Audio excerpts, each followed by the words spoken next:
At some point, financial discipline stops being impressive and starts being revealing. You can optimize income. You can reduce expenses. You can build systems that run smoothly and still end up with a life that feels postponed.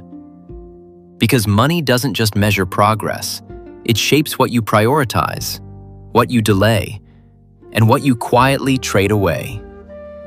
The next two rules are not about growing faster, they're about growing in the right direction. Rule 19.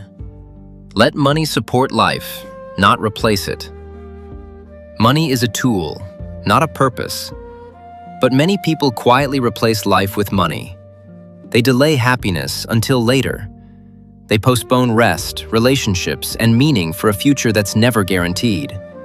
They track numbers, but ignore life passing by.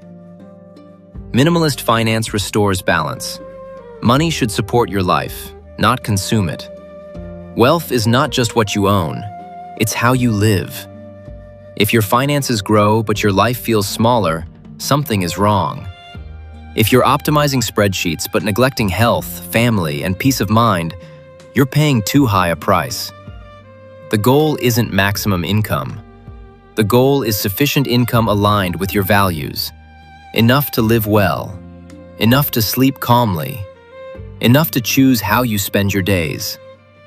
Money is meant to remove friction from life, not become the thing you orbit around. When money replaces life, you win financially and lose personally. And that's Rule 19. The one that shows how money should serve your life, not replace it. But we're not done yet. There's one final rule left. The rule that wraps up the series and guides your financial decisions. Can you guess what it is? Write your thoughts in the comments below and stay tuned for the next video.